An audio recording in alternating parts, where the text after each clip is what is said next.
like to welcome you all to our first CMA event since before the COVID lockdown. What I think has been actually transformational is the way that everybody went home, the world changed, and the culture changed and the business culture changed. Since we haven't done a CMA event for quite a while, I'd just like to give those who don't know a bit of background. CMA used to be the TMA, the Telecommunications Management Association, and 66 years ago it was formed. It used to have 5-day events in Brighton that were the talk of the industry, and many of us around still remember them. It changed its name to Communications Management Association when that business telecoms environment moved out to other spheres like mobile and Wi-Fi, etc. It was representing business telecoms users. It maintains that status now. It is representing the business user community rather than the vendor community, which is quite rare. Rarer these days. When we merged with the British Computer Society, when CMA merged with the BCS, that membership changed from communications professionals within large companies to individuals working within those large companies. So the focus changed somewhat.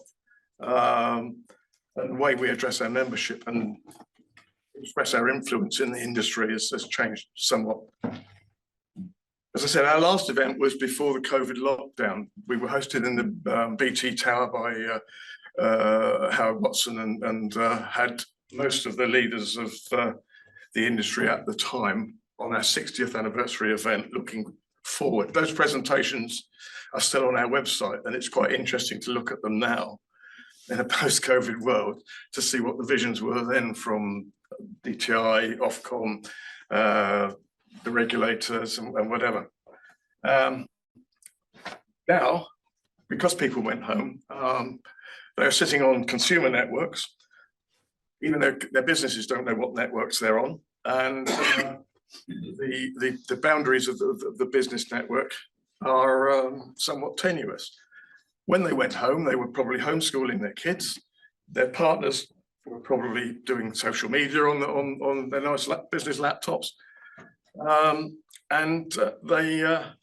home working, business working culture changed. The consumer network infrastructure stood up to the test globally. The industry delivered a hybrid environment, which we still have today. And the working culture changed. 3-day weeks are normal, 3-day weeks in the office are normal now, whatever. Working from home is a normal situation. Chris, my board colleague, is preparing a paper. We're going to do our next event on how working from home is working now rather than pre-COVID. But the access is spanning both the business and the consumer. The consumer devices, we don't have this, well, not so much as we used to, the business phone and the consumer phone, the business laptop and home laptop. And that's actually interfacing and enacting a lot of opportunities, but also a lot of risks.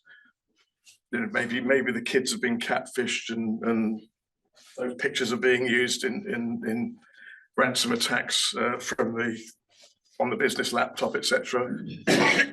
So there's a lot of business to capitalize on that hybrid working play environment. Also in the background, in terms of infrastructure, the Internet of Things community has grown into the world of the digital twin. The digital twin plus AI becomes a cognitive digital twin, and add the human to that, and we get the metaverse, the experiencing. What would my friends say? The warm-blooded creature at the end of the network, being monitored, being able to perceive, and being able to interact with the digital twin environment. So I'm personally working with UCL's Institute of Healthcare Engineering. I'm doing some interesting stuff with brain-computer interfaces. The physics of the eye, the metaverse is quite often seen as the extended reality, virtual reality opportunity. But we're getting beyond that now. The physical connections I'm showing you there give a resolution of over 1,000 times what you can experience with a skull cap on your head. The interaction with the brain can actually, a human can actually address a single neuron and get a reaction for a single neuron. And my colleagues in UCL neurology are experimenting with that.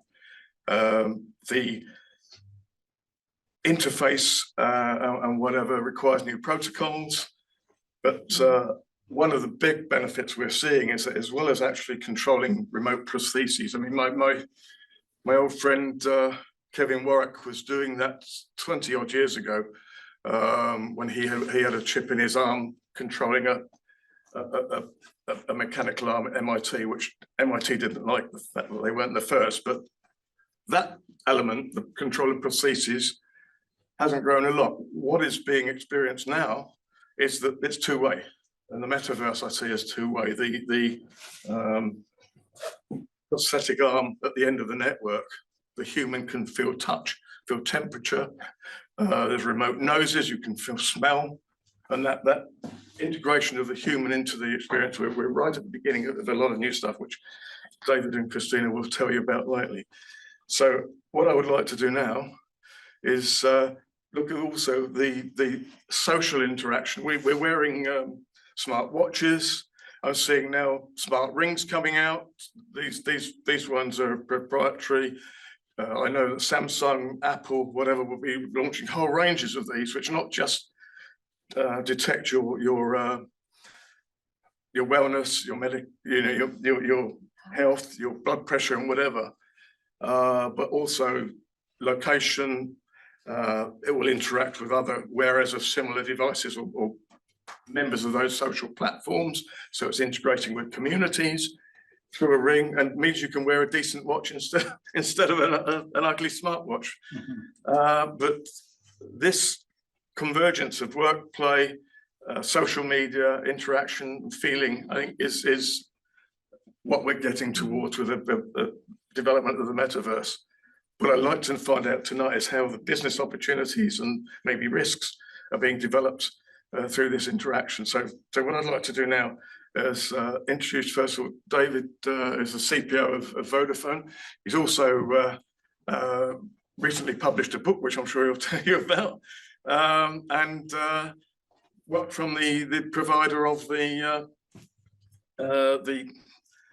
infrastructure to support all of this stuff. Their viewpoint. Christina, I'll say Christina Van Yansang, CEO of the Metaverse Institute, will follow. Each speaker, I think I've asked them to allow some time at the end for questions, and then we'll get both together and we'll have a panel, etc. before we go on to our networking afterwards. For those of you online, we can see the chat. But if you'd like to reserve questions till the end of the presentations or the end of or during the discussion panels at the end, that might help us a bit. Okay, so with that, if I can control this, I'd like to hand over to David. Hang on, I should be able. Is that you? It's the next one.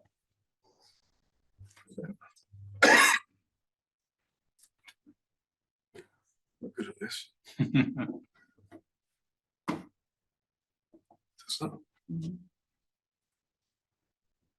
I don't. I can see your presentation. Thank you. It's there, but yeah. I did that. Oh, all right. Okay, thank you, David. Mike. Okay. Oh, I should. What will I do? What's it here? Okay.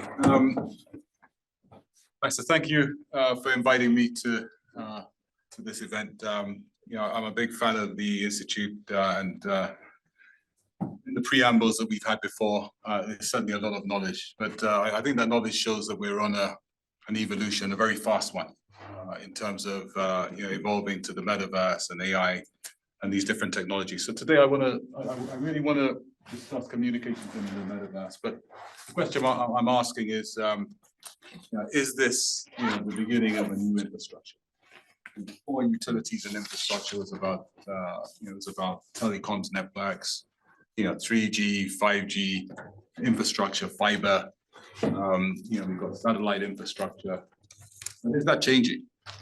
Is the infrastructure evolving to include AI and Web3? And does that mean that we have we're moving towards a new digital infrastructure for a new digital world? So let's go towards that. In terms of where we are, I always start with this because it's important to sort of look at it. In terms of population, more of us than ever before. So we're looking by 2030 at having 8.5 billion people as part of the human population. From a mobility point of view, I think one of the key developments, and I remember being in university and buying my first mobile phone in 1993, 94, and it was a big deal, right? Not many people had them. But now you're looking at 8 billion people, right? Well over 90% of the population having a mobile phone. And indeed, Rick was telling me a story about the famous test device you had, testing it. Did you believe it was going to? We did the platform when I was at BT that became O2, and the first 3G platform. I think it was the first 3G platform globally. They did adverts of surfing the internet on a phone, which was about 2000. It was year 2000. It was fringe, right? So we weren't expecting 93% of the population doing business, communicating on the mobile phone. So I think that's one of the biggest success stories we've had in terms of technology. IoT devices, I personally work on this. So Vodafone have a managed connectivity platform with over 165 million IoT devices. Over 40 million of those are in cars. And we're managing connections day by day across a number of industries. Digital wallets, this one shocked me. So at the moment, there's 4 billion digital wallets. And we're expecting that by 2030, that goes to 5.6 billion. So over 60% of the population will have a wallet. And it will be the interface to financial services. It will be how we keep our identities. It's going to be how we transact between different digital environments over infrastructure. Blockchain users, so maybe not so great, but 320 million users. I don't know where it's going to go. It depends on the role of blockchain, how it links to wallets, how it links to fintech. But it is playing an important role in providing trust across digital environments. And then you've got metaverse users. So Christine may well have views on how the users goes. I put a question mark. So many of the estimates are looking at metaverse users around 700 million by 2030. I believe that's an underestimate. And I believe it's an underestimate because we're going to be doing more and more things in business, which will involve spatial computing and the metaverse. I also believe that the relationship with AI and the metaverse is going to be key to increasing that. So what are some of the questions? So these are good ones, right? So what is the metaverse? Really good question. What is the metaverse? What happened to the metaverse? Has it disappeared, right? Because it's become, over the last sort of 12, 18 months, an uncool statement. So you hear the metaverse replaced by spatial computing by Apple. You hear a lot of people, finding different names, but it hasn't disappeared, right? But one of the questions we'll answer. And Christina will also do the same, I'm sure. What is the relationship between AI and spatial computing, or the metaverse and spatial computing? What is the role of communications in the metaverse? What is the relationship between the metaverse and AI? To what extent will AI code and build the metaverse? So you've got one role where the AI starts to build the metaverse. You start having generative AI and AI coding. And will AI be the start of the metaverse? So in the metaverse, 24/7, different environments, you're not going to have someone with a badge on a till. Right? You're going to have AI bots that are effectively 24/7, with some intelligence, working in the metaverse, right? And I'll show you some examples where we're starting to use that. How will people, businesses, and IoT devices identify themselves in the metaverse? Rick started to talk about digital twins, right? The industrial metaverse. But how am I going to identify myself securely across different environments? How are businesses going to do that? How do I know I'm dealing with a genuine business? How do I know that I'm dealing with a genuine person? How do I know that I'm dealing with genuine AI data? How do I know it's a genuine device on there? So these are important questions as we move forward. What is the metaverse relationship with Web3? Does Web3 play a role? Cryptocurrencies are, in some circles it's cool if we go to a Web3 event. Outside of that, maybe it's not so cool. But is there a genuine role for Web3 in the metaverse? 18 months ago, the metaverse and Web3 were the same. They talk about self-sovereign identity and wallets and crypto and NFTs. Now, I think we're evolving, especially with the Apple announcement and where things are going, to a decoupling of the metaverse and Web3. But is there still a role? The other thing is, what does this all mean for communications, right? So you can't have a metaverse without communications, but what are the challenges? Things like network slicing, which is something to increase the actual data we have. 5G, 5.5G. So what is the role of communications, and does it go beyond just connecting people and data? So this is and I may go over time, so I'm going to be really careful with the time. Please push me. But this is a slide I use, right? So are these the technologies for the new digital infrastructure? So we spoke about this infrastructure getting rich. So you've got blockchain, and public blockchains are advancing. The technology architecture of blockchains is advancing for public blockchains. So you now have beacon nodes and interoperability and parachains, and you've got some protocols that can do 1 million transactions a second, et cetera, et cetera. So we're seeing a lot of advancements in public blockchain, and on the privacy side, which was the big barrier to enterprises like Vodafone that I was involved in adopting it, is starting to get better, right? So in terms of security and how you have privacy, you now have public blockchains which can provide private streams, and you have private blockchains or permission blockchains which can link to public. So so some of this convergence between public blockchains or permission blockchains and public blockchains is narrowing, and the technology is getting better, right? But what it's done, it provides trust, right? It provides the basis for asset tokenization, etc. DeFi has changed banking. DAOs has changed the way that organizations can run, so decentralized autonomous organizations. Smart contract can change law. Smart contracts are actually legal in the UK, right? So they can execute code, but they can also execute contracts. Generative AI has been the biggest story. Has anyone in here not heard of generative AI? OpenAI. ChatGPT, right? So everybody's heard it. It's the story, right? It's the story of technology. It's changed the landscape. It's all everyone's talking about now. But what that is actually doing is bringing intelligence, right? It's bringing intelligence into this infrastructure. Tokenization, 5G, also fiber are important parts of the infrastructure. And the metaverse. So what is the role of the metaverse in all of this, right? Why is it important? But I think the metaverse's importance is that it can enable us to do things that we can't do physically, virtually, or things that we can do physically, virtually. But it can also do things like remove geography, right? It can open up education, things that you'd have to do in a physical environment. It can actually, once the metaverse provides that immersiveness, it can take away that geography. It can provide new immersive opportunities. So I think it becomes a very important feature or a very important component of AI as well. Because when you think about AI, some of the headlines that you heard, how many jobs are going to be replaced by AI? Anybody heard the quote? No? 300 million. Goldman Sachs.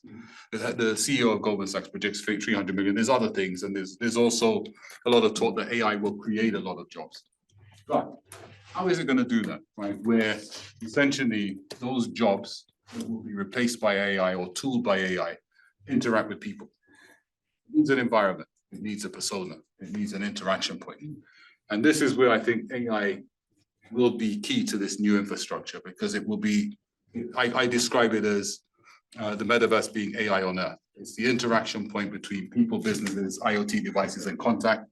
It will also be the interaction point between people, businesses, and AI, content, services, online. And I think when you start looking at it at that, as AI grows, as these other online services grow, so will the metaverse inherently. I think one of the important things when you look at these technologies, I was reading an article today about M-Pesa, or it was a post about M-Pesa. So M-Pesa was a Vodafone initiative, in sub-Saharan Africa, which basically used the telco network and features to basically have telephone banking, not telephone banking, mobile payments, right? over the telco network, and it became the biggest bank in Africa. Still is, right? The biggest bank in Africa. Can the metaverse AI, also start to address the balance of opportunity? So M-Pesa enabled people to start suddenly having access to financial services. It brought about efficiencies. People run their businesses on it. So if you look at this, for Africa, maybe smartphones, wallets, fintech, metaverse, could actually be key to balancing the opportunities. So not just about the status quo, but it could actually help us redefine the balance of opportunities. And what are these opportunities? So if you look at Web3, by 2030, we're expecting 500 billion to be the size of the Web3 opportunity. Now for IoT, we're expecting an opportunity of 1.1 trillion. For AI, I think it's anywhere between 2 to 5 trillion, the estimates. And bear in mind that global GDP is around 100 trillion. So this is pretty significant. And for the metaverse, we've got anywhere between 1 to 5 trillion as the opportunity size. So I think the question is, when I was talking about the metaverse being the interaction point between AI, what is the convergence between this, right? Between the metaverse and AI, and how much of this opportunity will cross-pollinate between the two? And what is the convergence between all of them, right? And how important is communications to all of these opportunities, and how much will communications market size need to grow for it? If you look at how this translates into real things, a lot of us look at Google. 10 years ago, it just started forming. Facebook, all these companies, and now some of the biggest companies we have, NVIDIA, absolutely massive. But you look at crypto, right? You look at blockchain and cryptocurrencies. And you look at blockchain and cryptocurrencies, and you say, okay, does this give an indication of how big the metaverse could be from a business point of view? Bitcoin at the moment, it went up today. I don't know if you've been watching your wallets, but it went up quite significant today. Ethereum went up 22% today. But if you look at Bitcoin, market capitalization is 1.4 trillion as of March 2024. And if you look at that, it would put it just behind Google and Alphabet in terms of global company size. And if you look at it in terms of GDP, and you look at the crypto market market capitalization versus the countries, it would be just behind France and ahead of Russia in terms of size. The point I'm making is that Web3 is showing us that the metaverse could be really big, right? At the moment, it's something we're discussing. It's cool. It's something to discuss. But actually, in real bottom line business terms, why companies like Vodafone are looking at this technology is because it can translate into real business opportunity, and it could be the future of business. What is the metaverse? So this is my definition, Christina, right? My definition. I tweeted a bit today. So a digital world which exists alongside the real world and AI, and provides a digital operating system on which applications are built that provide shared virtual reality experiences, economic and business models, interoperability across users, ecosystems, and communities. So I worked a lot on this definition because I was actually fighting at the time against the definition of the metaverse being someone with VR glasses, right, or XR glasses. And I believe it's a lot more than that. It's an economic system, right? It's an operating system.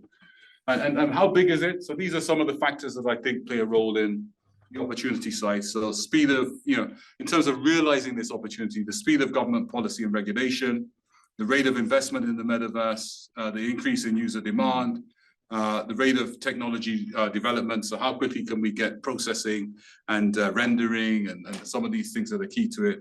the rate of consumer adoption, the rate of business adoption, big tech entry into the metaverse, the rate of development in access to the technologies and the glasses, and the level of marketing and brand adoption, big brand adoption of the metaverse. So that's what I think is key. And this is, I did a lot of work in terms of trying to slice the opportunity. So obviously, if you look at the metaverse, the finance metaverse will be massive. The consumer will be biggest, industrial at 18%, and the shared metaverse, which I go into a bit later, will be there. But essentially, across all of these things, we in my book and our forecasting model estimate the opportunity by 2030 to be 1.4 trillion across these 8 items. Right, so it's a significant, maybe just over 1% of GDP, global GDP. And how does this look? So this is, the question is the metaverse AI on Earth? Actually, if you look at the metaverse, you have the consumer metaverse, the industrial metaverse. And, the consumer industrial metaverse is, I think Rick started to talk about digital twins, absolutely massive, right? The industrial metaverse is going to shape business. You can do simulations. There's a lot of work already happening on that. And that while all of the hype has died down, has continued to accelerate because there's a real business benefit. In terms of the consumer metaverse, and the metaverse is interaction, role as an interaction point for people, content, services. That's expanding, but you see that in training, collaboration, creation, and retail. But then you have the shared metaverse, which crosses business and consumer. And that's things like the creator economy, the producer economy, the data economy, the virtual businesses, gig economy, advertising. And these are the new areas of business that are starting to form. And I put alongside this, you've got infrastructure, so fixed mobile connectivity. You've got enterprises and business platforms and how they're adopting it. Key to this will be governance, banking, finance, regulation, legal models, economic models. And then on top of that, you've got the Web3 and Web2 wallets, tokens, digital identities, the actual VR, AR, mixed, glasses, DeFi and open banking. And all of that is in one page is how this metaverse looks, but cutting across all of it is AI, right? AI will be involved in every aspect of it. And then maybe if we've got a technical, this is a go at the tech architecture of the metaverse, right? So if you look at this, you're looking at, this new infrastructure, which include cloud, processing, rendering, 5G plus other types of connectivity, fiber, and blockchain layer 1, providing the trust and the glue across all of this. You've got the internet, enterprise ERP business systems, mobile and IoT, Web3, Web2, AI. And then you've got this top bit, which is the metaverse operating system. And on top of that, you've got applications and use cases, right? And some of the questions, how do we link the metaverse to AI? Can Web3 be the key? Is there an exchange between the metaverse and AI? Is IoT and the billions of devices a key source of data for large language models? The key here is that the role of the metaverse is as an operating system, right? Not just VR glasses. It's an operating system. It will be the new web browser, in my view, right? The new interaction point between people, content, services, data, and AI. And because of that, a lot of applications have been built. And when you look at that, I'll get to it later, Apple are showing the way. When you look at Apple, the amount of content you've got, and the way you could actually start consuming content like gaming and film is absolutely amazing. And when you put those glasses on, you start to see, how you would stop using your phone in some circumstances and you would digest content through metaverse. If you look at some of the components of the metaverse, there's obviously the retail metaverse, gaming metaverse, social metaverse. We went through this before, but you've got metaverse policy and governance, metaverse legal and contractual. You've got the AI economy, communities, ecosystem. And the question here is, OpenAI and ChatGPT can now browse the internet. What are the implications and links for the metaverse technology? Right. What we're getting there is that as you start to consume content, increasingly AI will be a part of how you navigate, how you digest, how you are directed, and how you consume. But then how will this evolve? Right, so we've now given the big end picture, and you guys think I'm crazy. Hopefully, I'll come back in 10 years and some of this will be started. That happens a lot. But I believe that we are at number one. So how I believe the metaverse will evolve is, number one is embedded metaverse. The best example of that is Meta and Apple. Embedded metaverse means you're starting to embed spatial computing, virtual reality, mixed reality capabilities into your platforms and your ecosystems. So with Apple, they haven't called it metaverse, they called it spatial computing, but you're starting to see that they've now got the glasses, they're now starting to make content, they're starting to make existing content using metaverse access devices. And that is it, right? You're seeing the same with Meta. Interesting development from Meta. Christina may go into this more, that they've opened up their operating system to others, right? So they're going for the big play to really develop this really quickly. But that's the embedded metaverse, and that's where we are now, right? So you will start to see more and more metaverse, virtual reality, mixed reality in existing platforms. Expect to see it in messaging apps like WhatsApp pretty soon. And you start to see it on other social media apps, and it will start to be embedded more and more. Then we get into the interoperability. So the next phase will be, okay, let me go from my Meta, virtual reality experience or game onto the Apple one. Let's make sure that if I'm doing a virtual reality call or message on WhatsApp, that it works on Snapchat, right? So you start to see the interoperability across these platforms. And then I think you get to the end point, which is the converged metaverse. I don't know the timelines, but I would suspect the converged metaverse with all of the technical demands is probably 10, 15, 20 years away. That's my view. That doesn't stop us from having something now.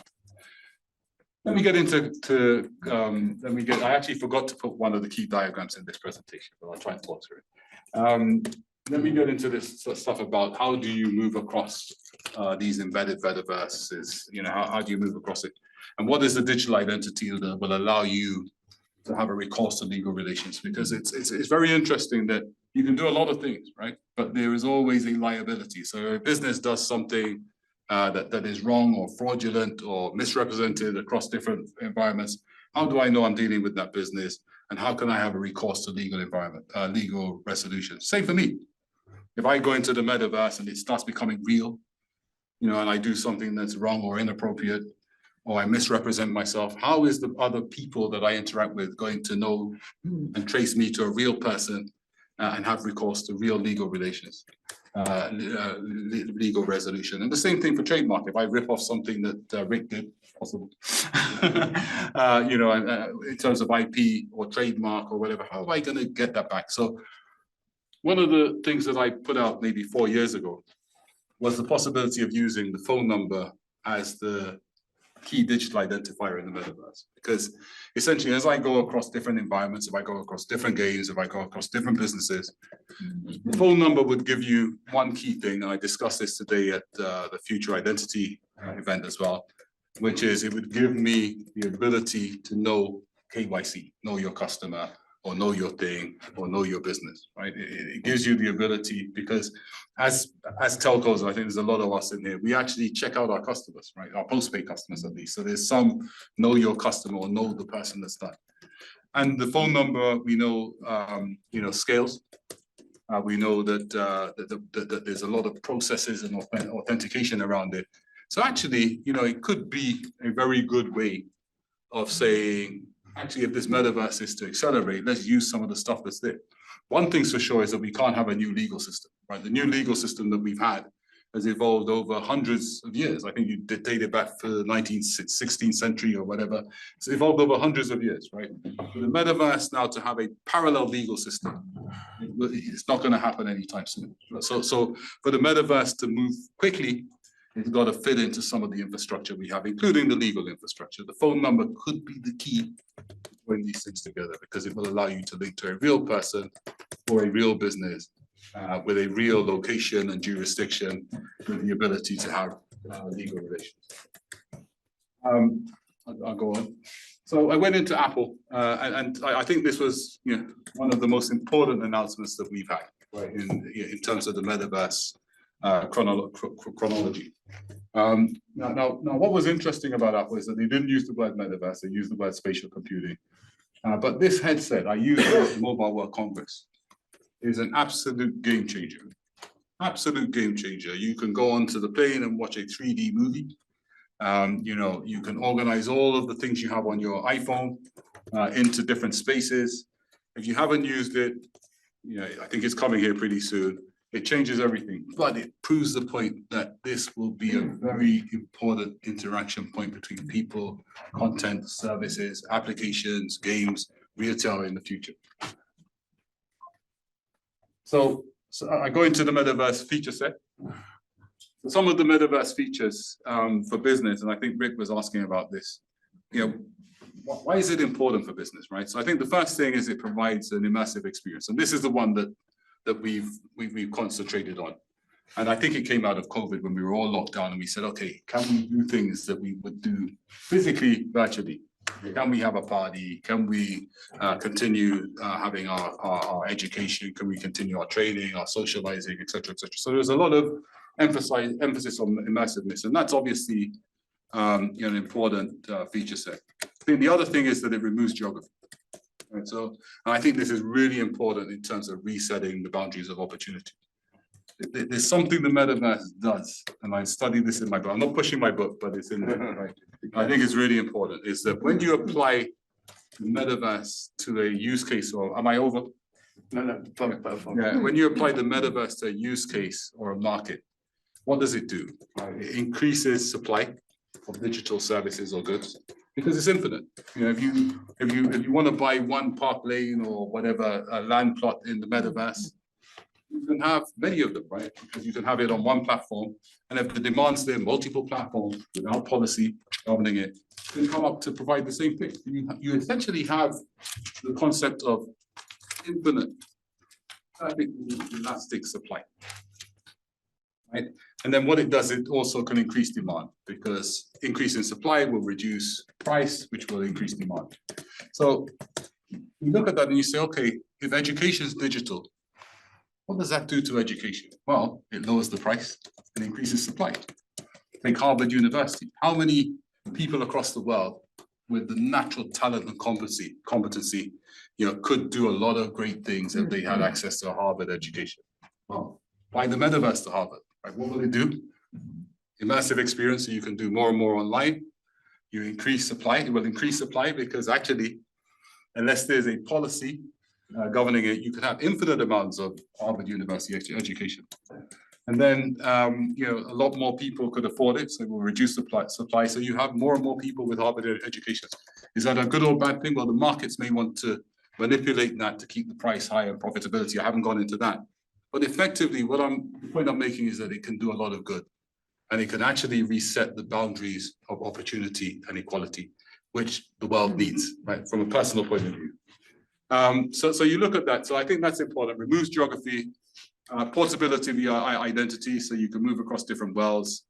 Portability of assets. So a lot of talk about NFTs and digital ownership via NFTs and being able to move an asset I have in one game or one environment to another environment. That opens up a whole new economy.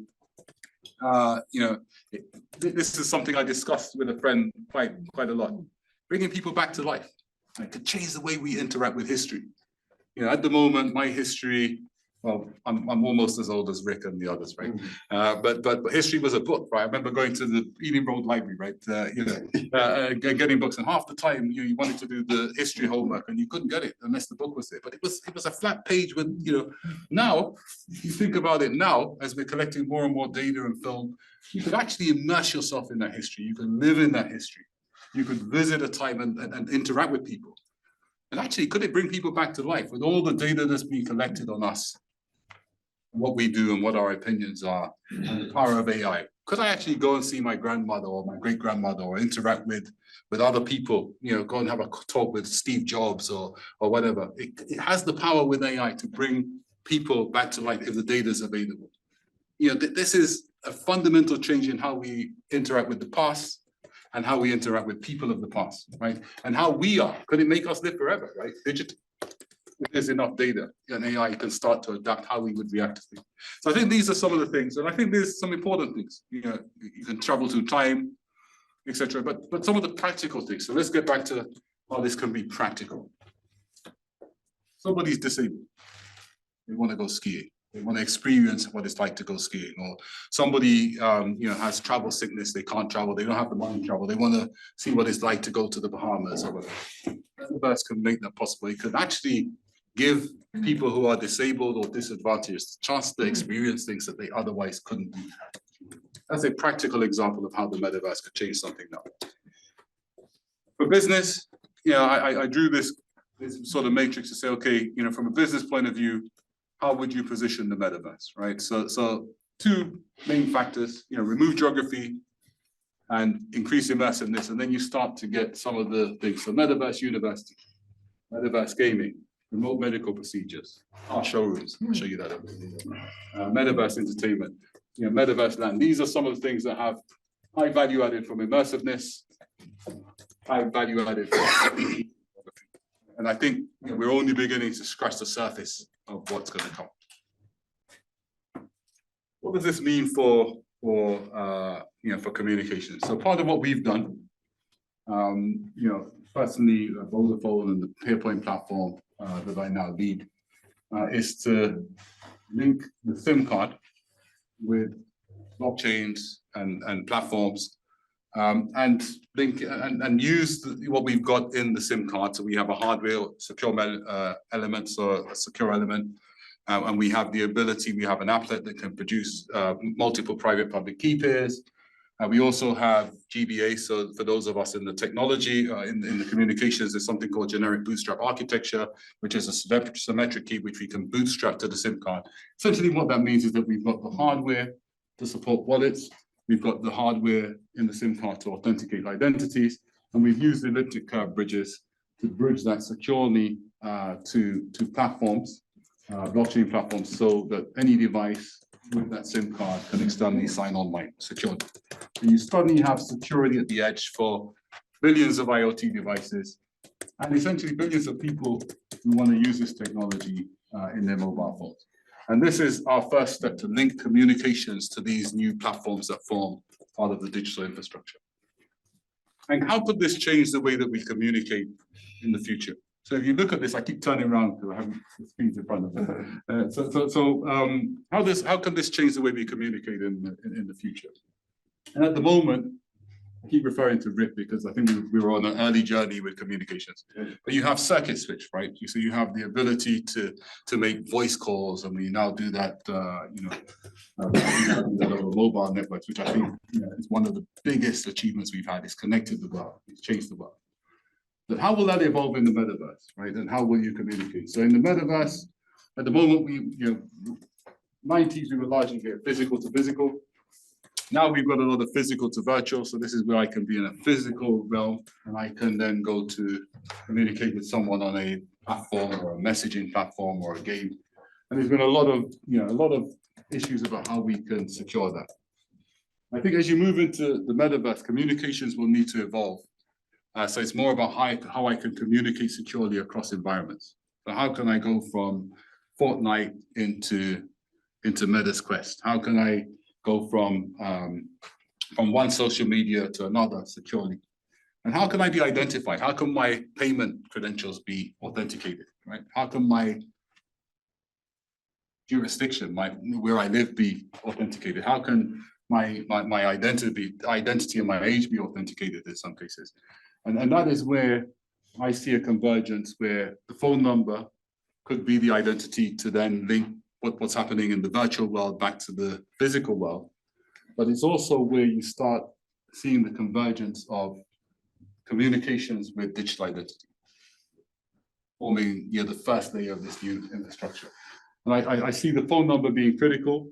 I think we're already seeing the phone number and mobile phones as critical to authenticating online transactions.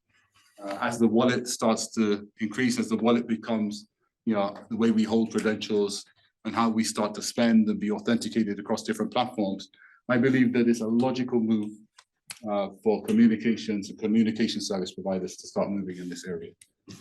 Some of the other things here, sorry, if I go back, you have things like 5G, Open RAN, network slicing, common networks, hologram calling, digital identity, network role. These are some of the things that will start to need to happen to start to secure them or enable the increase in data traffic that you'll have. But there's also a value-added move that needs to happen, where I think the infrastructure needs to evolve to immediately to start increasing, including digital identity. Metaverse of things is something that I've personally been involved in. So the platform that I lead called PairPoint in Vodafone was really about how we could move beyond connected IoT devices. So I said 165 million devices, 40 million SIMs in cars, but we were just connecting them. And what we found is that the owners of these devices, car companies, EV charging companies, supply chain, healthcare, these devices didn't communicate with each other across silos, across these businesses. They just sent data back. And 75% of that data wasn't used. So we said to ourselves, okay, could we somehow use Web3 technology for these devices to be able to trust each other? Just having an identity credential. And then could we use things like smart contracts and payment rails so these devices could start to transact, including data? And that gave rise to PairPoint, and we call it the Metaverse of Things.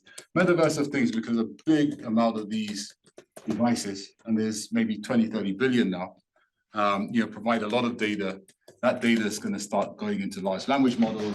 We need to authenticate that data, and there's a lot of digital twins which are leading business. So I think that this is a personal example of how physical devices will start to communicate and form part of the data in the metaverse. And then another thing is, could the metaverse have its own blockchain protocol? A lot of, when I started looking at blockchain, it's interesting because you have to have consensus, and you've got a lot of computation that happens to provide that consensus. And you say to yourself, okay, why are we going to why are mobile devices going to these big servers to provide consensus? Could actually mobile phones form part of the consensus? So can you do consensus in mobile phones? And in fact, Vitalik, one of the founder of Ethereum, was saying the same thing. You run your node on your phone, and every 12 seconds you have an agreement. This is where I think it's going. But the wider question is, okay, will the metaverse maybe start to include its own blockchain and its own form of mesh communication and its own form of doing that? Is it going to change the way we have consensus? And could Web3 finance that infrastructure? So there's something called DePIN, which is decentralized public infrastructure networks. With PairPoint, we do Web3 asset as a service. What we're saying is there's something happening where you have central bank digital currencies, tokenized deposits, Web3 asset as a service, decentralized physical infrastructure networks, which brings community financing in, DeFi, real world asset tokenization. And then you have these AI agents, which are essentially forming the marketplace for all of this. But could this be the model that finances this big vision that I've just outlined? Some of the questions, so regulations, so some of the questions we have, and I spent a lot of time with the legal guys on this, how will current IP frameworks be suited to the metaverse age? How will it adapt? Could art hold the key? So digital art, by art, would I? Well, can we answer the questions afterwards? Because I think we'll. Okay. These are good questions for me to ask you afterwards. Okay, and how will jurisdiction be handled, etc. So there's a lot of questions, in terms of the metaverse and regulation, which need to be answered. This is sort of a framework we have in terms of the regulation and how it could work. I'll share these slides afterwards. More importantly, this is what we're doing, right? So this is something we've been working on, which is using identity, using blockchain, using IoT, basically to help the automotive industry to have virtual showrooms so that they can actually reduce the amount of physical locations that they have. We're working with we've got 40 million SIMs in cars. We're working with some of the leading brands across the world on this. And this also goes to onboarding. It also goes to how you can sell cars, how you can onboard people when they bought cars, how you can sell new models, how you can have this interaction with customers as a car company as you go along. So this is real. This exists. You may have seen it on CNN and some of the channels, but we have this is a product we've launched called the virtual showroom. And just some questions. So I maybe leave Rick on these questions that we have. Yeah. And I'll take others as well. Okay. Yeah. All right. Well, thanks ever so much. No,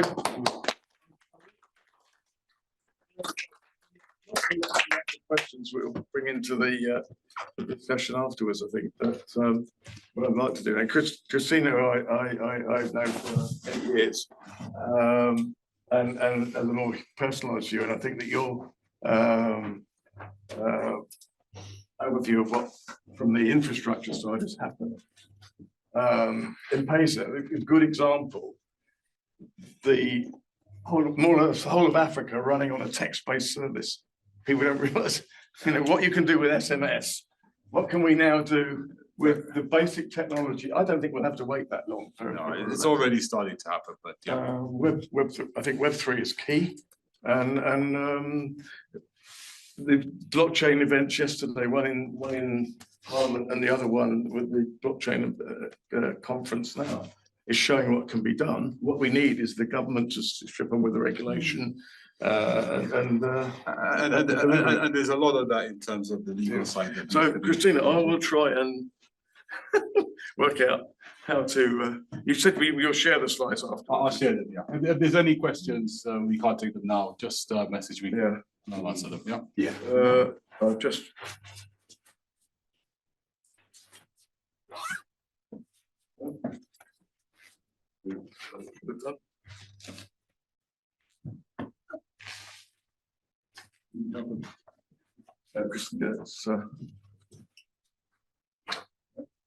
Sam out there, sorry. I'm not experienced at that. I think I have to close your presentation. I'm afraid that it should have shut it. Oh, no. Christina's there, isn't it? It should be like a full screen.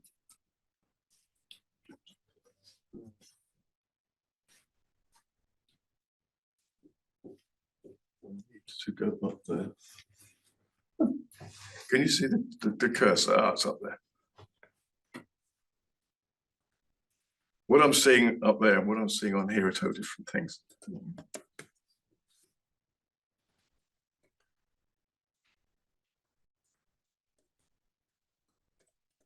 I should be able to go up there.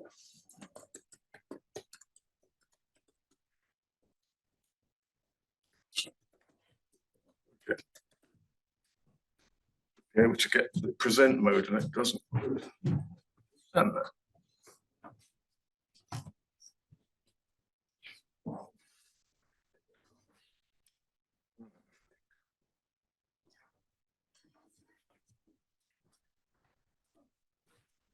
Lost my cursor. Can't get it's not on Chrome. Can't get the present mode. Go up and go into present mode on that. It's got the presentations on the screen.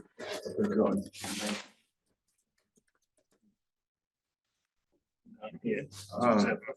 Here. No, that's PowerPoint. It's we need to get up. This is the presentation and it's on. Okay, here's a cursor. Oh yeah, that's right. Get it up. You know, it's here. Yeah, print it, yeah. Okay. Yeah. Did that go present? It doesn't quite seems to be fit. Present down there. Yeah, I know, I can't. Oh, you hit the wrong one. So you I didn't hit anything, that's the trouble, Oh, right? okay. More actions. No, it doesn't. Can you present? That's it. There we go. Hooray! Sorry about this. But it's cut somehow. It must be zoomed.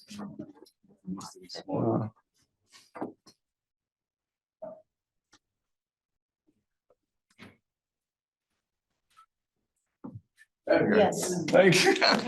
I should introduce you, Christine. That's safe to say that she did a doctorate in which she'll probably explain in the metaverse long before it became a fashionable term. And also not only chairs the Metaverse Institute or CEO of the Metaverse Institute, as United Nations functions, which are also very interesting. Cheers. Thank you, Aaron. I think we'll save our questions to the panel at the end. Anyway. Now look at that or look at here because I can't see anything here. On this, Ah. I don't know, you can't see. I can't see anything here. We should be able to. Close. Escape is going to kill your presentation. Oh, that's fine. We just got to. You can see it in there. Sure, I can have a look over there and see how it goes. Can you see it in there? But I don't know if I can expand that. Too small. That's fine. Yeah. Yeah. So, go back. All right. I'm sorry. Yeah. So, hi everyone, I'm Dr. Christina Yan Zhang, the CEO of the Metaverse Institute. And sorry, firstly, I would like to congratulate my colleague David for such really impressive and interesting presentation. It really blew me away on the practical side. So, must say congrats on that. And so a lot of people will tell me that the metaverse is something fairly new, but the interesting thing is, in case you remember that as early as 2003, the world's first metaverse platform was created by the San Francisco-based company called Linden Lab, and they create Second Life. It was a massive hype. At that time, everyone loves it. A lot of people think this is basically the next generation of the 3D immersive internet, which is going to revolutionize everything, just like Meta did a few, years ago with the change of the name. And what was really interesting about Second Life is at its peak time, it has about more than 1 million active user, and it's entirely created by its own user, and their economic impact on an annual basis is nearly $500 million US. So that's actually more than some of the world's smallest countries when it comes to GDP. Very, very prominent. And we talk a lot about the relationship between Web3 and Metaverse, which comes first, which comes later. And you might remember that the whole idea about Web3 was coined by the co-founder of Ethereum, Gavin Wood, in 2014. But what was really interesting is when Second Life was created in 2003, they already created a stable coin called the Linden dollars, which is linked directly with the US dollars. So if in the future people will argue with you that which one comes first, Metaverse or Web3, you perhaps know the answer. And also we talk a lot, especially with the second wave of Metaverse, adoption. There is lots of speculation alongside the NFT where people invest huge amount of money in virtual lands. You might remember maybe 2 years ago. But actually the world first, virtual millionaires by investing in virtual properties is that lady over there. And she did that very early. So in November 2006, she already became the world's first virtual millionaire by making profit entirely in the virtual world. And her profits was generated through designing very sophisticated, luxurious, properties in Second Life. And she even had a nickname by CNN, call her the Rockefeller of Second Life. So when I was looking at what happened in the past 3 years, it almost feels like history is repeating itself in a very interesting way. So I started a little bit early in 2006 at the UK's Loughborough University. And you might remember they are #1 in the world for sports and also #1 for media studies in this country for many decades. So I was very lucky to study there as a happy international student. So I thought, since I'm paying a little bit more tuition fee as a happy cash cow, because, the UK's education sector is the second largest export industry, contributing £60 billion a year to the British economy. So I thought from a return for investment perspective, like any kind of business, you want to maximize your profitability and impact. So I thought I want to go for something which is really cutting edge. So I asked around every single professor in my department, what's going to be the next biggest thing in the next 20 years? And one of them, Professor Michael Pickering, who was one of the co-founders of the #1 course in this country, he said, Second Life. So that's how I started.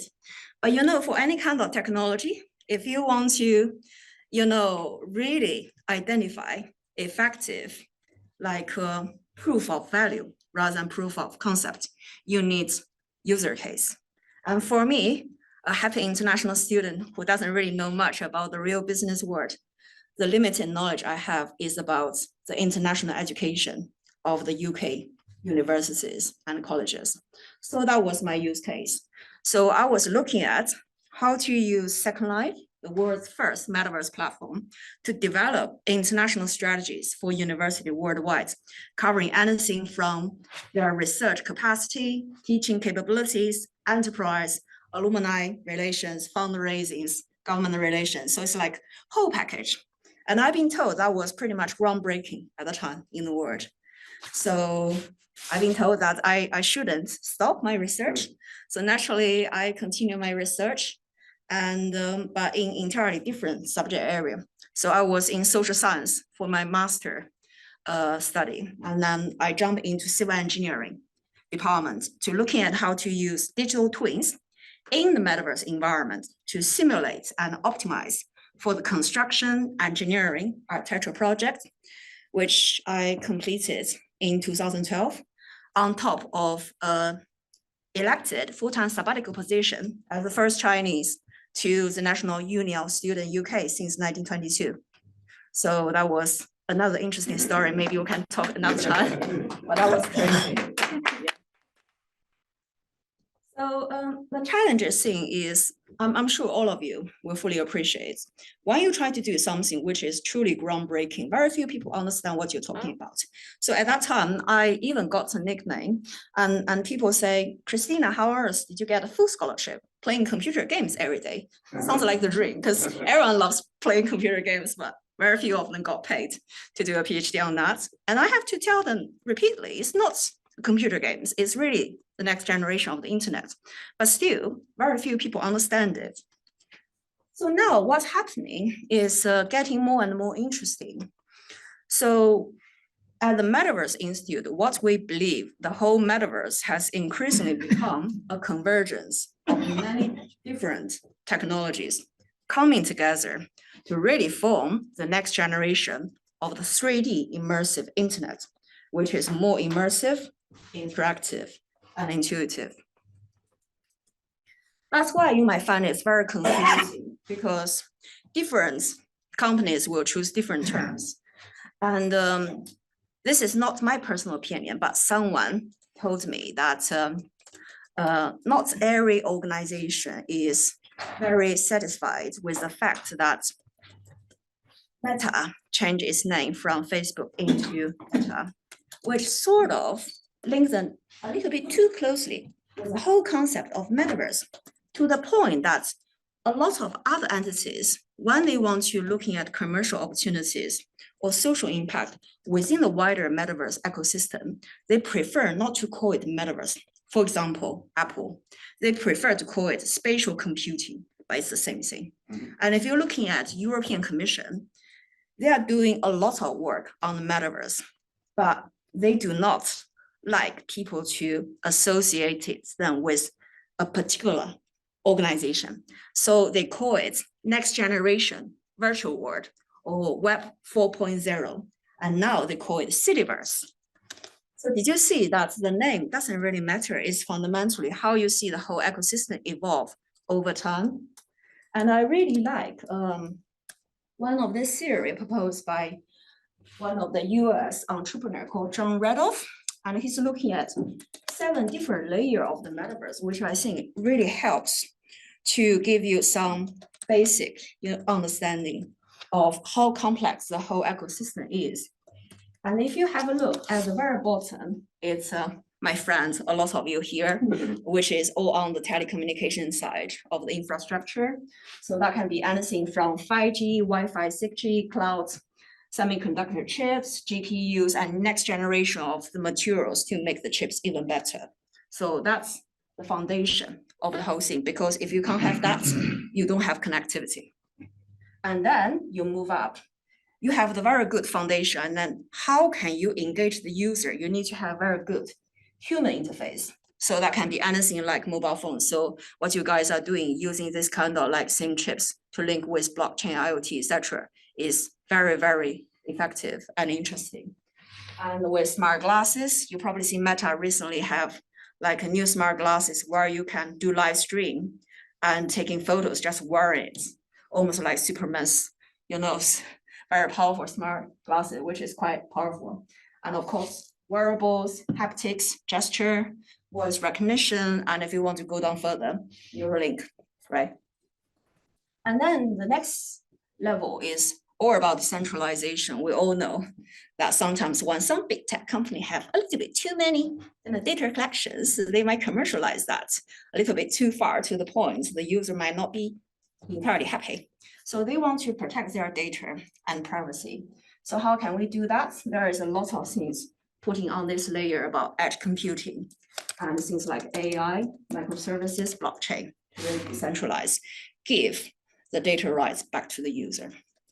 And of course, you can see spatial computing is here because if you want to make it really immersive and interactive, to be honest, people still prefer 3D, right? Because I mean, there is a lot of cases in like construction industry, which I was trained.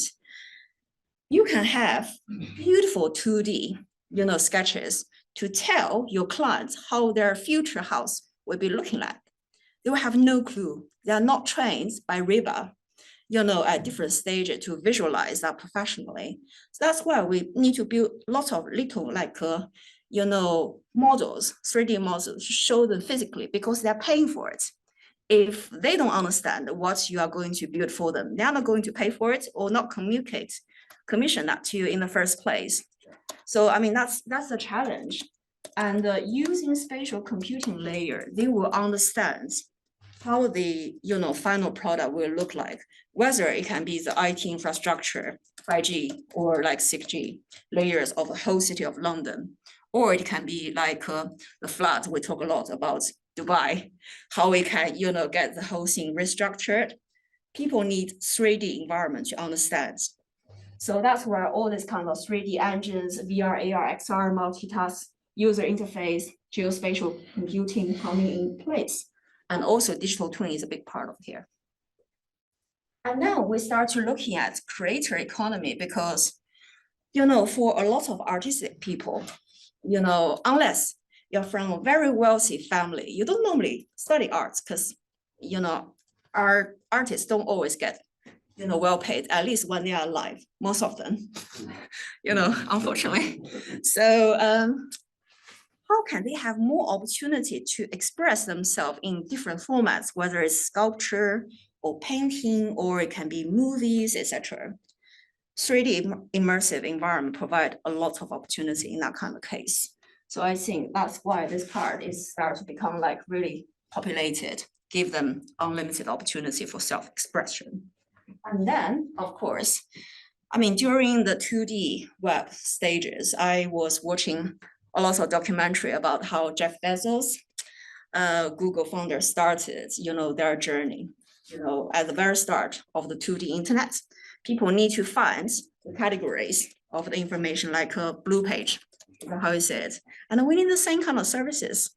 I mean, in the metaverse, in the 3D environment. And guess what? At the very hype of the metaverse, the people who are making the most money are two types. One is they promise you they will do you a whole marketing suite across many different metaverse platforms to showcase how you are in line with the latest trend. You're not outdated. And another type of people is actually, providing guided virtual tourist experience in different metaverse platforms. So you can see this kind of discovery, opportunity, whether it's like social curation, rating, there will be like Google for the 3D internet across many different platforms. And it can be like an advisor, teach you where to find the things you're interested. Or I think in the future, like a lot of things we're talking about AI will be incorporated here massively. And of course, on the top level is the traditional, what we call consumer metaverse. So a lot of things on gaming, And the Horizon World, like more on the social interaction, esports, yeah. And things like virtual theater, you might remember at the peak of the hype, you see like Fortnite and all the platforms, they have, singers, ripping in huge amount of money by singing in the virtual space. And of course, we all love shopping. Why not? So you can see that's a quite complicated ecosystem, pretty much the whole digital infrastructure of the world we are living in. That's why when people said, what is metaverse? They probably go back to the VR. Because that's where the whole concept was coined by Neil Stephenson in 1992. But things are moving very fast and become a whole ecosystem, which is in a way we do not really always understand. And of course, the whole hype circle, no technology can really, got mass adoption in one go. And you can see that Second Life sort of died down a little bit as a result of content control, because they have some of the content which are not always suitable for children's eyes, what I mean. And so how they should be doing that is very important. And then of course, I think actually all of us who are here, showing interest in metaverse, we should really all thank Mark Zuckerberg, because if he hasn't decided to be putting all his resources in the whole metaverse concept a few years back, the whole thing wouldn't get so much attention in a very short time. So in that regard, we should all be grateful to him. Although later his share price go down massively, and then people start to say metaverse is dead, etc. But I would say it's just dormant. Yeah. And of course, I think now we have another peak as a result of Apple's Vision Pro, and there will be more coming back. So let's have a look on some of the key technologies which are pushing forward the whole adoption of the wider complicated metaverse, or however called digital future we're all living in. The first thing is clearly AI. Yeah. But even for AI, if you're looking at the history of AI, it's very interesting. The whole idea was started in 1956, so that's nearly 70 years ago at the Dartmouth workshop. And even for AI, something which is like all over the place now, it already died twice. And each time they call it AI winter, where the funding completely ceased for at least 7 years each time. No funding coming in. Everyone saw this is completely waste of time and money. So we're not doing that anymore. But you see where they are now. So no technology is going to achieve mass adoption in one go. And there is always going to be hype for any kind of technology. I mean, you might remember maybe 6 years ago, it's all about blockchain. And 3 years ago, it's all about metaverse. And now it's all about AI. But Warren Buffett actually recently said that he doesn't understand AI. And he said something quite similar during the last bubble, when the dot-com boom, started to slash. So I'm not suggesting anything here, but, sometimes when people of that kind of level of experience and expertise, they say very small words, but there is lots of things to be analyzed. Yeah. So we don't know how long this kind of hype about AI is going to last, right? And some people already said US stock market is a little bit too high. So is it going to go even further? Who knows? But the interesting thing about one of the world's top VC fund, Sequoia, their prediction is AI, especially generative AI's output, to have text prompt, create text, to code, image, video, and 3D model is going to be expected to improve exponentially from now to about 2030. And you might remember that OpenAI in February this year has Sora coming out, which pretty much shocked the whole world. And everyone thought, the entertainment industry, especially movie, TV, they're going to be in trouble. And last week, we see they had ChatGPT 4.0 coming out, where they give AI the vision, the ability to speak to you in the very attractive Scarlett Johansson voice, although she doesn't really like it. I think there might be some IP issues around that. So personally, I believe the next thing to become mainstream will be generative AI use text prompt to create high resolution 3D objects, 3D avatars, and 3D environment at scale. Imagine when that happens. So what's going to be really interesting is 10 years ago, no one predicted that social media is going to be the most important way for self-expression. And I can say the same thing here today. Maybe in 5 years or 10 years from now, every one of us will have the capabilities to create our own 3D immersive experience, and that can be shared internationally. And of course, we will very much rely on great, IT infrastructure provided like Vodafone and many of you here today to ensure we're connected and the whole network is secure. So that's going to be very interesting. And there are already a lot of companies doing that. And you can see here in Israel, and one of the top university has been able to use text prompt to create like a human motion. It's very, very challenging from like a computing perspective, but they were able to do that with very high record accuracy. And they announced that later last year. And this is a San Francisco-based company. And they're looking at how to use text prompt to create 3D high-resolution avatars for companies at scale. And NVIDIA, they did a lot of non-character player, how to allow them to interact with you in a very personalized and interesting way, which never happens before. So I think it's coming. And of course, David talking about the automation issues, which I'm sure everyone is worried about that. And perhaps if we go one step further, even more people are seriously worried about the whole idea about AGI, artificial general intelligence and singularity, where it means the intelligence of machine exceeds the intelligence of human. And I still remember when I was very, very little watching the Terminator, where Arnold Schwarzenegger said, "I'll be back." I definitely doesn't want him to be back.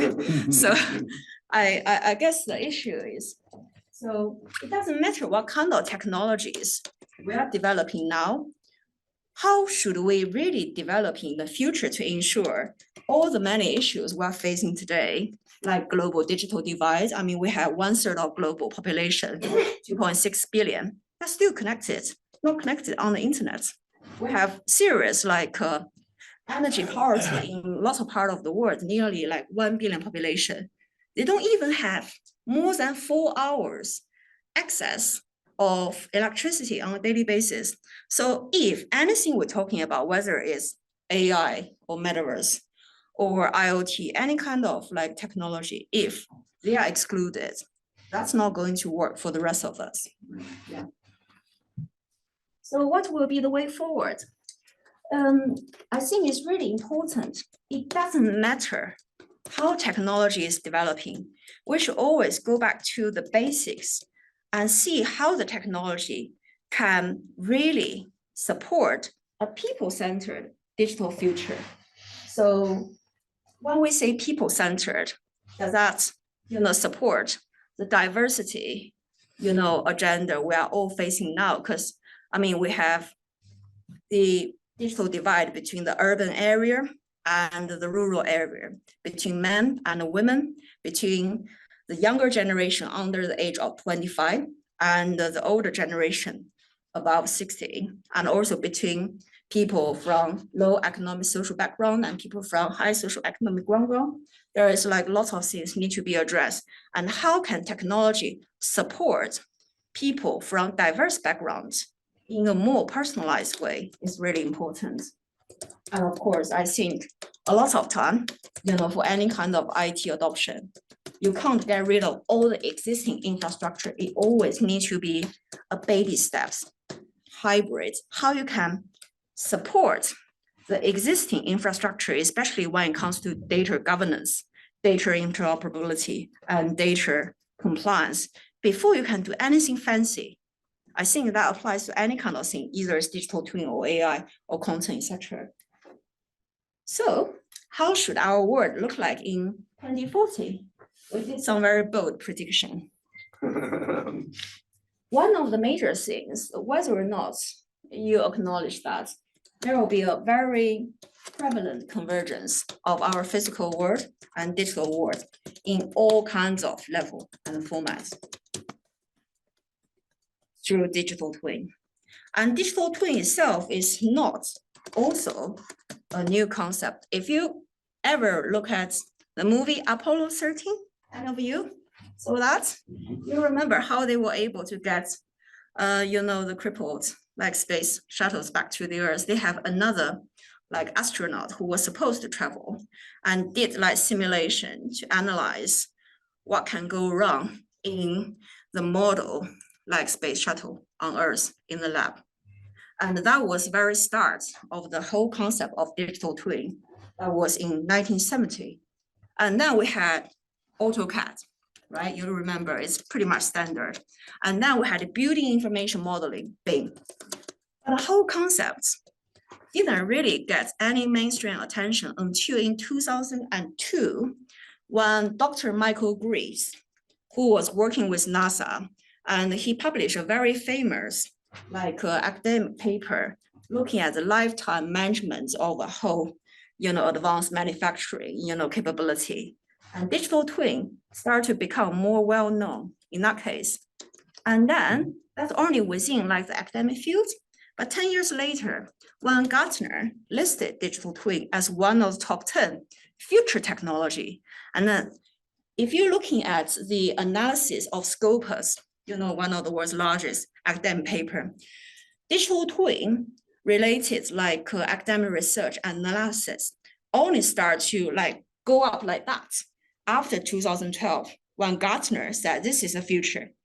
So again, it takes time for any kind of technology to, get more attention. But what was really interesting is there are many different levels of digital twin being conducted at this moment. And perhaps I would say the least talked about is actually digital twin for human. But this is perhaps the most relevant ones to all of us today. And you can see that's more than just like a personalized medicine, health management system. It's also about productivity improvements from employer's perspective. And also, health analytics, we all want to live much longer and healthier. And how you unleash your potential, having this kind of digital performance to incentivize your brain. And things like, of course, we love shopping. So this is on the human level of digital twin. And we all care about our environments, and none of us like to be barbecued, in the future as a result of global warming. So you can see that this piece of research was conducted by EY, looking at how digital twin can be utilized within the built environment to reduce carbon emission as much as 50%, which is very nice, right? And of course, a lot of digital twin is taking place in the city environments, where either you can utilize that for the airport, for the whole traffic control that was in Shanghai airport, one of the world's most busy ones. And here, this is in Toronto. So they monitor the whole city's traffic flow to ensure there is less traffic jam and pollution 24/7. And if you put it slightly bigger, so in Singapore, they actually become the world's first country to have a digital twin of a whole country.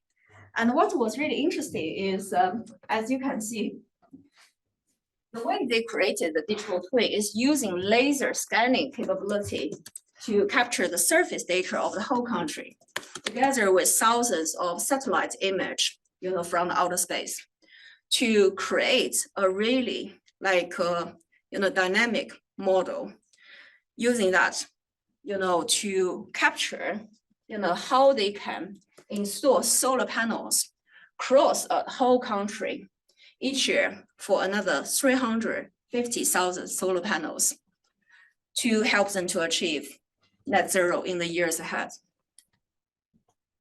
If you go even further, one of the most exciting project of digital twin is taking place by European Commission. So they have put already 150 million euro to create the world's first digital twin of our planet, they call Destination Earth. So this project is supposed to be complete by 2030. And basically, they will be using this planet digital twin to fight climate change and help EU to become the world's first climate neutral continent by 2050, which they call the Green Deal. So if you imagine we have the digital twin all the way from individual citizens to the built environments, to the cities, to the countries, to the whole planet, everything will be connected, both in the physical world and digital world. And you put all the things which are too expensive, too dangerous, or too unpredictable in the physical world, and you put them, do the testing, simulation, optimization in the digital world because it's cheaper, because it's safer, because it's easier. And once you've done the optimization, you use IoT, link the two worlds together for 24/7 optimization using AI. That's how it's going to work in the years ahead. And now we start to talk about user interface. Of course, we all love Apple Vision Pro, but personally, I prefer brain-computer interface. And the reason I'm saying that is not because I'm a big fan of Elon Musk. Sorry? We got there before. I know, yeah. And you might remember in January this year, he actually have a gentleman, I think like 28 years old. He was paralyzed all the way from the shoulder down as a result of an accident. So basically, he put a chip inside your brain to allow that paralyzed gentleman to be able to, using his thoughts, to connect directly with different devices, which is completely changing his life. There is another really, really amazing case I think took place last year. It's based in Switzerland. And what happened is a university professor was using brain-computer interface to allow a gentleman who was paralyzed for 20 years being able to walk again. And that was headline news worldwide. Yeah. And Elon Musk is not even the first one. I know you guys are very early, and there are other players as well. So this gentleman, he was another company is like volunteer. So that company is called Syndrome. And the interesting thing is this one is less invasive. Basically, they have like a very special, like IP protected technique. They put the brain-computer interface small enough through your blood vessel, all the way pushed down to your brain. And then they can achieve the same kind of really strong signal. And they were backed by both Jeff Bezos and also Bill Gates. Yeah, they are very, very good. And this gentleman who was also paralyzed, he is the first person in the world to use brain-computer interface to communicate with his fans on Twitter, which is quite cool. My favorite is this one, taking place in China at Tsinghua University. It's like the #1 in China. What they did is a non-invasive, non-surgical brain-computer interface. So they put the material small enough inside your inner ear. And this one can achieve the same kind of strong signal like the one drilling a hole inside your skull and connected with your brain tissue, which I think most people don't like that idea because there is lots of science fiction movies where, you know, somehow the chips become self-aware and they take over your whole body. And so you don't like that, you know, lots of people are very worried. But this one is completely safe. It's just like my pearl earrings. I can wear it when I want it. If I don't want to wear it, I just leave it alone. So I think this is the future.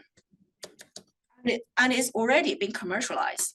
And I'm sure Rick will tell you that how much work they are doing now to try to set up international standard about non-invasive brain-computer interface. I think, you know, On that basis, just to answer that question, I sit on the British Standards Institute digital twin committees. BSI have been asked for 2 years now, standards for brain-computer interface to build the digital twin, including the human. So yes, it's real. Standards bodies are looking at it. But the picture on my slide of the process coming from the brain and the computer, they're already translating that. So you pick up brain signals and translate them into digital signals now. So it's really happening, yeah. so imagine within the next 5 years, in addition to medical purpose, you know, this kind of non-invasive, non-surgical brain-computer interface become the ordinary everyday use for the mass majority of the consumer, either for business, for, you know, social, or for whatever purpose we're talking about. It's going to change everything we are seeing today completely.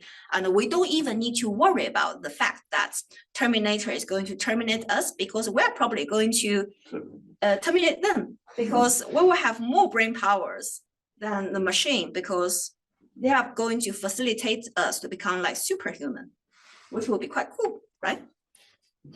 But we still have lots of challenges we need to sort it out.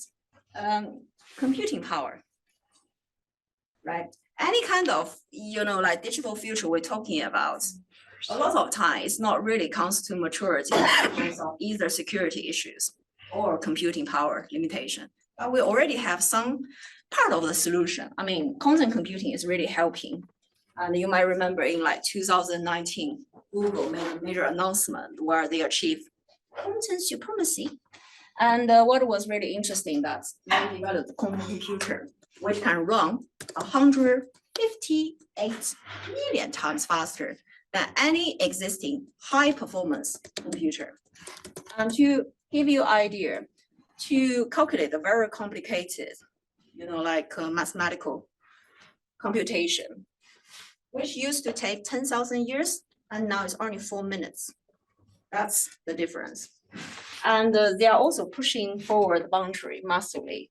And last year, when they had the next generation of quantum computing, this time they surpassed itself by 241 million times faster, which is mad.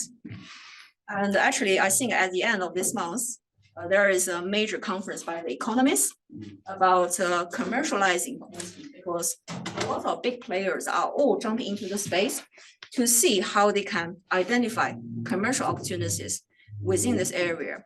Imagine this kind of massive computing power is utilized to support the whole computing infrastructure we need every day. How madly crazy and exciting that will be. Of course, there is another issue, which is about quantum safe algorithm, because when quantum computing becomes a little bit too powerful, the majority of the password cryptography will all be cracked. So all the amazing thing we're talking about, the Web3, Bitcoins, Ethereum, etc. We don't know how to ensure, you know, they are safe. So a lot of discussion is to ensure this kind of quantum safe algorithm will be put in place for all organizations. Yeah, if you have any digital infrastructure. And of course, we all love our environment, but this is latest figure from the UN. So climate-related shortage in water resources could affect 2/3 of the global population. So we're talking about 5 billion by 2050, and it will be felt unevenly. Why I'm talking about that now? Because very few people realize the water consumption by our data center in different part of the world, which is a major issue. And previously, you know, it's mainly using wind to cool down the data center because they generate massive heat. But now it's going to be liquid. And AI, you'll be surprised. There is a piece of research conducted last year by OECD quoting Cornell University. So by 2027, the amount of the water consumed by generative AI will be equivalent of maybe 4 times the annual consumption of Denmark as country. That's like really, really bad. So we really need to find a solution. Personally, I think the most effective solution worldwide is nuclear fusion. I don't know if you have looked into this space yet, but I think 2 years ago, there was a major breakthrough in the United States, in Japan, and also in the UK. So they were able to use nuclear fusion, which means you put different atoms into one atoms. It's just like you put two very slender person, merge them into one slightly fat person. It will release more energy than you try to separate one fat person into two tiny person. So that's the whole analogy. And it's the first time in the laboratory they were able to generate more energy rather than, the other way around. But the interesting thing is there is a very good article published by Nature in February last year, looking at the potential. And the scientists estimate that once this become commercially viable, it's going to provide our whole planet by another 100,000 years of electricity, carbon emission free. So that's going to fundamentally change all our energy crisis and sustainability issue. To the point, go back to the AI because it's a hot buzzword. Sam Altman has invested in a company called Helium Energy. And they have a bet against each other that company is working on lower cost nuclear fusion technology. And they have promised their investor, both Microsoft and Sam Altman, they're going to provide electricity to help them to create, more generative AI related calculation by 2028, even 2 years earlier than a lot of governments. So this is going to be the key for the future. Yeah. And so we were very lucky to work with Tampere municipal governments. I don't know if any of you heard about that. It's based in Finland. And that's where Nokia was founded 160 years ago. So they are extremely forward thinking. And we were commissioned by a gentleman who was previously the CEO of Deloitte in Finland. And he also sits on the global advisory board. So we're looking at how to develop the world's first people-centered metaverse strategy and looking at how many different emerging technologies can help the government to develop the 5 different key areas of priorities from now to about 2040, people's happiness, sustainability, equality, governance, well-being, as well as how to manage all the risk and impact of AI. This is something a little bit interesting. So we were asked to make predictions on how many different technologies are maturing from now in the short term all the way to 2040 to impact on the government's top agenda. You can see in the short term from now to about 25, the maturity are AI, autonomous mobility, AI-enabled software development, metaverse, augmented reality, 5G. In the medium term, between 2026 to about 2035, is nuclear fusion, virtual teleportation, ultra-immersive user experience, digital twin, quantum computing, anti-aging technology, 6G. And in the longer term, we're looking at organ printing. That's actually already happening. Quantum communication to really secure the information exchange, brain-computer interface, personalized medicine, etc. And this is the whole cognitive city we developed, looking at how when you have hundreds of thousands of digital twins operating at the level of human citizens, different objects within the city, IT infrastructure, public, infrastructure, IT, intelligent sensor networks, IoT, etc., smart homes, etc. You can see all of here, how you use AI to optimize that 24/7. And now this report is included by the UN, International Telecommunication Union, as resources for government worldwide to look at how they create people-centered digital future. And also we are recognized as one of the 4 cities in the world who are pioneering the movement for 700 cities who are planning to do something similar by 2030. And 1 month later, we were also quoted by World Economic Forum. So a lot of the work we are doing now is working across different United Nations agencies to help set up international standards on frontier technologies. What are the use cases that can be applied for different industries?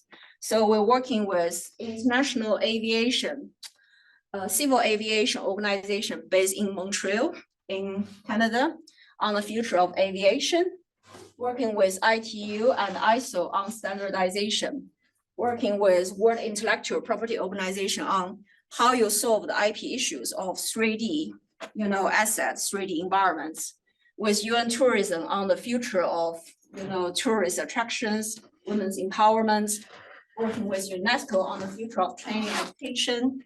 And also I co-chair the UN ITU's task group on pre-standardization for Cityverse. So basically we are scanning the whole global horizon, looking at what kind of frontier technology can be utilized to support citizen-centered future smart city. And we're also sitting on the board for the International Science Council to looking at how we can, working with many different National Academy of Science in the world under the UN's mandate to commercialize some of the biggest scientific breakthrough for daily use by business. So I want to conclude my speech by saying that, we are in perhaps one of the most exciting and uncertain and unpredictable time of our time. But the beauty is, if we come together, and use our crazy ideas to identify effective solutions like my colleague David has done, I think we're going to make the mission impossible possible. So I think we should do it together. And thank you.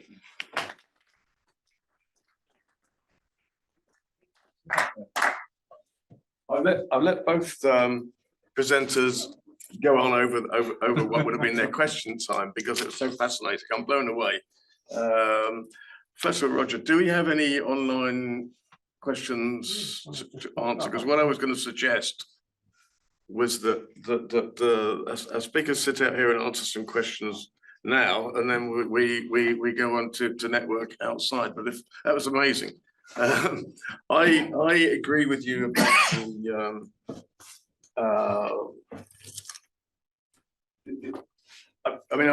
going back, I was doing at BT in 2000. We were buying secondhand Sony 3D glasses and doing Metaverse stuff there on iPacs out in Kew Gardens, experiencing the world. Then we got the 3D TV thing happens. That Apple headset is the first time I've experienced something I say, well, this has got to be the transition because the experience is amazing. It has to be something that's got to get over the resistance. Google Glass failed, because it was seen as a barrier to that metaverse. Do we have any online questions? Yes, we do actually, from Adrian first. So I'll read it out. It's quite long, I'm afraid. Yeah. Yeah. Infrastructure might be thought of as technology that's ubiquitous. Its use and ownership is shared by communities, and that use goes largely unnoticed until it breaks or goes wrong. When infrastructure does go wrong, the effect is significant disruption in daily life, or worse. A body of literature is emerging focused on the processes by which products and services become infrastructure and the effects of that transformation. Stuff becomes too important to fail and too useful to be left to the whims of big companies. A well-known example of this is WeChat. Question: what do panelists think are the long-term implications of this transformation as it applies to the metaverse for human communication across physical stroke virtual boundaries and on delivery of metaverse platforms? Pretty big question, actually, isn't it? Yeah, well, it's more of a statement than a question. I mean, I was going to ask one of the issues that I stopped David asking about in terms of delivering that. Christine and I have been talking to Neon about which is a cognitive city, which, unlike other examples that they're given isn't retrospective, looking at on existing technology. They're building it from grassroots level, solving problems. And I just think, where do you see the challenges? I think that the real challenges are power, as you said. Web3 is what, something like 100,000 times more efficient than Web2, something like that. But the real problems are global regulation, whatever. Where do you think the problems are? I mean, I'll probably jump in. I think you're going to maybe answer it differently from me, but I think we're there already. So if I understood the question, it's basically saying, you know, if the metaverse and this new infrastructure is important for us to go to work, for us to communicate, for us to shop, for us to do things that are, you know, to go to school, when it fails, then what happens? And we're kind of there already. I watched the movie that was sort of you know, where you know, attacking digital infrastructure was used as warfare. I think we're there. I mean, you know, I personally can't remember any phone numbers. You know, I can't. I think if the internet and comms was lost, a lot of us would be lost. So I think we're there. Of course, the metaverse, you know, and this sort of technology takes it a step further, where we're even more reliant for our daily lives and daily activities on technology. You know, can a few companies, you know, manage that? Well, I'll say that telcos, and I'll push it, are already managing critical infrastructure, right? So this becomes part of the critical infrastructure, and there are regulations there. However, you know, when you look at this in the context of data, if you look at this in the context of trying to make sure that the coverage is fair, you know, we talked about some areas that don't have coverage. When you put AI on that, it becomes even more important. Then maybe Web3 has a way, has a role to play, and decentralized technologies have a role to play. Community financing has a role to play. You know, if we follow this, you know, the NVIDIA example was interesting, right? They gave an excellent presentation on you know, on their chip developments and how they're moving into robotics, etc. Really, really powerful.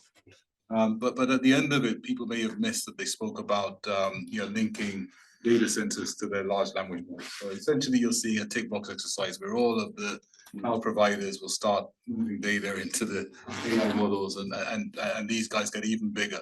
What happens then? So I think decentralization, you know, is important to diversify the risk and spread the resources. So that's my view on it. But I think it is a very good question. Sorry, Chris. I want to maybe like add a little bit more. I mean, a lot of the global digital divide, especially in terms of connectivity, is currently being addressed as a result of Web3. We already see the beautiful case where mobile phones, you know, allow millions and millions of African, you know, citizens to be able to have access to banking for the first time in their life, which completely transform, you know, not their only work, but also how the community can flourish financially, which is significant. On the other side, you see this kind of lower orbit satellite communication, especially represented by Elon Musk's Starlink, is gaining a little bit more traction globally, especially during very remote areas, even during the war of Ukraine. So I guess the question is, we welcome that, but maybe there can be more players other than Elon Musk to you know, jump into that kind of space to provide more localized support, you know, to different part of the world, rather than just having too many, you know, like very big players monopolize different area. I think that would be the key. Yeah. Thank you. I gotta say, the other thing I mentioned was energy, and you talked about blockchain. I think there's the name Ethereum. There are other blockchain protocols that are 100,000 times more efficient energy-wise than Ethereum. Unfortunately, it's one of these things, the first into the market or second into the market dominates. But I think there'll be a shakeout now, and I think that opportunity. I think the other thing you mentioned, NVIDIA. The other thing I enjoyed NVIDIA doing is doing the computing in the edge, and certainly the stuff they're doing with ARM now and whatever. The processing doesn't have to be in the network. A lot of that can be done on the device, in the headset and whatever. So I think that's a big issue. I think the point on blockchain consensus protocols. So of course, the one that got a lot of attention was Bitcoin and its proof of work consensus, which uses a lot of compute.